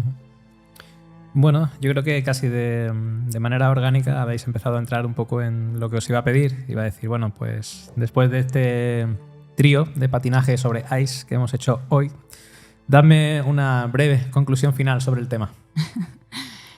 Bueno, esta situación yo creo que todavía va a tener mucho más recorrido, lo que tú acabaste de hablar. Acá en Europa se va a ver mucho más control, pero también estoy sintiendo, no sé, es algo muy personal, estoy sintiendo susto en las potencias, como Francia. Estoy sintiendo como que pasaron de ser colonizadores a sentirse colonizados por los Estados Unidos. Porque la respuesta de Europa frente a la potencia mayor en estos momentos, que es los Estados Unidos, es una respuesta de mucha victimización y de mucho respeto, de mucha calma frente al tema de los aranceles, a toda esta situación pues, que Estados Unidos le puede generar desde la parte económica, porque es que en estos momentos la parte económica es la que habla. Entonces ahora, hay una noticia que leí la semana pasada, fue que ya está buscando el gobierno de Macron y el gobierno de Italia, que ya salió la derecha y ahorita acabó de ganar la izquierda, están buscando unas políticas donde se alejen completamente de ¿cómo se llama esto? Del proteccionado de los recursos. O sea, perdón, al contrario, me disculpo. Están buscando el proteccionado de sus recursos porque se están sintiendo muy ahogados por este tema de la energía. Muy dependientes del gas de Rusia, muy dependientes del petróleo. Entonces están buscando unas alternativas progresistas. Gobiernos completamente conservadores están buscando alternativas progresistas en lo económico para solventar esta situación energética que están viviendo muchos países europeos. Entonces, por esa razón también es que considero que van a tener, no es que van a ser más integradores todos, no, pero sí considero que como que se van a tener unas miradas de pronto mucho más humanizadas, porque no están en sí en el tema de la colonización férrea que está los Estados Unidos en estos momentos. No sé si me haga como entender. Sí, te he entendido. Lo que pasa es que yo en este sentido tengo una visión un poco más crítica de lo que es la Unión Europea. La verdad, yo creo que lo que le está sucediendo a muchos países de la Unión Europea es que se están dando cuenta, no tengo tan claro que sea un giro hacia políticas progresistas, como más el hecho de darse cuenta de las consecuencias que está teniendo ahora el haber sido como Unión Europea durante décadas. Aquí voy a sacar un poco la espada afilada que ha mencionado antes Álvaro. Han sido un subimperio al servicio de los intereses de Estados Unidos. Sí. Durante décadas.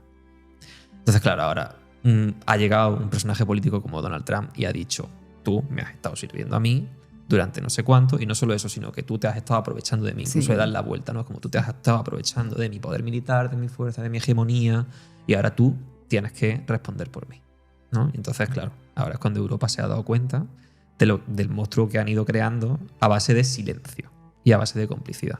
Entonces yo en ese sentido sí que soy bastante más crítico con lo que tiene que ver con la Unión Europea. Y a modo de conclusión, yo tengo como dos cuestiones, una más negativa y otra más positiva, ¿no? Que yo diría para concluir. Una de ellas que todo lo que hemos comentado está relacionado, quiero decir, sigue un patrón internacional, ¿no? Y es como, esto lo explica muy bien un autor que se llama William Robinson, que tiene un libro, lo recomiendo para los oyentes, para quien le interese, que se llama Mano Dura. Y se llama Mano Dura, el título y el subtítulo es El Estado Policial Global y, si no recuerdo mal, el capitalismo del siglo XXI, ¿vale? Justamente lo que desarrolla es esta idea de cómo a nivel internacional se está impulsando desde esa tecnoburguesía este tipo de control a través de la tecnología, este tipo de ideas fascistas en los gobiernos y demás, para digamos, ampliar su hegemonía económica. Todo tiene que ver con lo político, pero también con lo económico, ¿de acuerdo? Entonces, el fascismo y el capitalismo hoy en día está mucho más imbricado que nunca. Es inseparable el sistema económico en el que vivimos con las políticas fascistas que se están desarrollando a nivel internacional. Y esta persona lo desarrolla muy bien en ese libro. Entonces yo creo que todo lo que estamos viendo en Estados Unidos, todo lo que nos estamos temiendo en la Unión Europea, todo esto está interconectado de esta manera, ¿vale? Estamos ante una crisis histórica del sistema capitalista. Hay quienes dicen que está como en los estertores, ¿no? de la muerte, y entonces está como revelándose. Está revelándose, y esta es una de las formas que tiene de revelarse. Esa sería la parte, digamos, negativa. ¿Cuál es la parte positiva que yo veo? Que yo estoy viendo muchos movimientos de base, mucha gente, muchas organizaciones que están empezando a reclamar una respuesta internacional ante este problema que se está dando y combatirlo de forma internacional. Y que bueno, que a nivel internacional también cada vez más la gente se organice colectivamente, por supuesto también con los gobiernos que estén en contra de la deriva fascista, pero sobre todo es algo que está emanando de movimientos de base, que ahora mismo lo que corresponde es mirar a la situación con altura de mira y afrontarla y derrocarla. Muy bien, madre mía, cuánto me habéis dado que pensar, sinceramente, os lo agradezco muchísimo. Bueno, yo como breve conclusión también lo que me preocupa principalmente es bueno, que la reorganización de esas políticas europeas pues que favorezca a lo mejor la creación en nuestro país, por ejemplo, de grupos similares a este como el que estamos hablando hoy, como ICE, ¿no? Donde se le den una serie de competencias demasiado complejas o de demasiada responsabilidad a personas o profesionales que a lo mejor no tengan una preparación suficiente, que normalmente la autoridad, digamos, no siempre va ligada a la sensibilidad, ¿no? Que es lo que tú mencionabas al principio del programa, ¿no? Y la historia de la psicología social está llena de precisamente de claros ejemplos de lo que sucede cuando a personas se le da un cierto poder, una cierta autoridad, y cómo no son capaces de gestionarlo, ¿no? Y acaban ejerciendo la violencia o convirtiéndose en personas autoritarias, ¿no? Entonces a mí eso me preocupa bastante, y sobre todo porque viendo también el crecimiento de estas cacerías de migrantes como los como los pogromos, como el que pasó, por ejemplo, en Torre Pacheco el año pasado, que ya de hecho hablamos de eso en el programa de pogromos, y aquí en Jaén se dio lugar, ¿no? La plataforma Jaén Antirracista a raíz de ese famoso suceso y pogromo. Y ya digo, eso es lo que más me preocupa. De hecho, me acuerdo que incluso se mencionó hace algún tiempo la posibilidad, en fin, cuando se hablaban de esa idea, no sé qué partido político lanzó el concepto de patrulla ciudadana como para tratar de garantizar la seguridad, y a mí me dio un escalofrío tremendo. Porque me acuerdo de la figura aquella de los delatores que había cuando, por ejemplo, el franquismo, ¿no? Esos vecinos que te delataban, que te traicionaban porque con tal de defender la moral y la seguridad, en fin, te denunciaban por cualquier cosa. No recuerdo exactamente, pero me puedo imaginar que claro, o simplemente personas de a pie a las que les da una cierta autoridad o cierto poder y se vienen muy arriba, que de hecho también, es que ya digo, es que hay muchísimos casos sobre eso y sería para otro programa. Pero en fin, eso es lo que más me preocupa. Es que el cambio del fascismo en estos momentos ya no se conoce como ya el fascismo clásico ha desaparecido y ahora es el neofascismo. Estamos viviendo democracias fascistas. Uh-huh. Y eso anteriormente era impensable. Democracias fascistas. Uh-huh. donde la libre expresión supuestamente es completamente, ya no es respetada en lo absoluto. Y la internacionalización también que estamos viviendo es lo que hace que se vuelvan esas políticas mucho más fuertes, porque se hacen bloques de países defendiendo esta política y alineados, porque ahora vemos que los gobiernos de izquierda ya habla Pedro Sánchez y ya habla otro gobierno de izquierda, Brasil, Lula, o ya habla Donald Trump y ya habla Milei en Argentina, ya habla, eso es yo creo que se está profundizando muchísimo más, tanto de un lado como del otro. No sé a dónde vamos a terminar con esta situación que nos está llevando. No, y es que en realidad ha abierto, yo creo, un melón muy grande, porque ha hablado de ese neofascismo, pero es que en realidad tiene también una raíz en el fascismo más clásico. Entonces estamos encontrando que por una parte beben de estrategias de comunicación, de ingeniería de comunicación, de cosas así que son muy complejas y muy nuevas relacionadas con las redes sociales, con la inteligencia artificial, con la desinformación y todo eso, pero también estamos encontrando que principios ultra básicos precisamente del fascismo, de cuando el auge del nazismo, de la Segunda Guerra Mundial y tal, que están calando en la población joven como si fuera algo completamente nuevo y si fueran totalmente ajenos a ello, ¿no? Que es lo que es más preocupante. Que es que recuerdo que había un famoso vídeo por ahí de sensibilización de prevención del fascismo de los años 40, que básicamente hoy en día hay gente que lo comparte, y es que se están dando sota, caballo y rey, los mismos principios están calando en la población joven, en el público juvenil. Entonces a mí eso me parece súper preocupante, ¿no? Además de encima los nuevos retos y los nuevos desafíos a los que nos enfrentamos. Tú has comentado una cosa que es clave en cuanto a diferenciar lo que es el fascismo clásico de este neofascismo al que nos estamos encontrando, que es que en el fascismo clásico la propaganda fascista estaba centralizada. Estaba fuertemente centralizada, ya sea en una figura o directamente en el Estado fascista, o toda vez que esa figura tomaba el poder, ¿no? Pero el neofascismo de ahora está mucho más descentralizado, claro. Es mucho menos tangible. Las ideas se dispersan a través de los algoritmos, a través de las redes sociales, pero ya no está centralizado en una figura ni en una institución, sino que está disperso y es difícil, no se puede tocar, no se puede palpar, es muy difícil sentirlo de manera tangible, sino que ahora es mucho más complejo el identificar y además se reproduce de una manera mucho más rápida, ¿no? Porque en esto, en las redes sociales y toda la cuestión de los algoritmos, los dueños de las empresas con los algoritmos están fomentando que esto tenga más visibilidad que otros discursos, etcétera, etcétera. Entonces, esa característica que has comentado tú es clave en el neofascismo, que es la descentralización ideológica, que ya en la propaganda ya no se da únicamente desde la figura fascista o desde el Estado fascista. En fin, pues podríamos tirarnos unas cuantas horitas aquí emprendiendo nuevos debates, porque todo lo que estáis proponiendo es fascinante, francamente.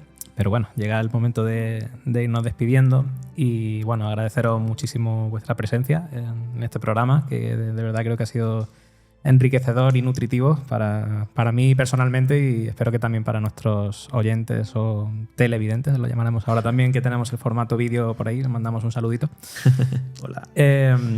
Y nada, pues vamos a ir pasando a la despedida. Muy bien, muchas gracias. Así que a quienes nos habéis acompañado en este programa en el que hemos estrenado algunas herramientas multimedia nuevas, agradeceros de corazón vuestra presencia y que nos hayáis dedicado un ratito de vuestro valioso tiempo.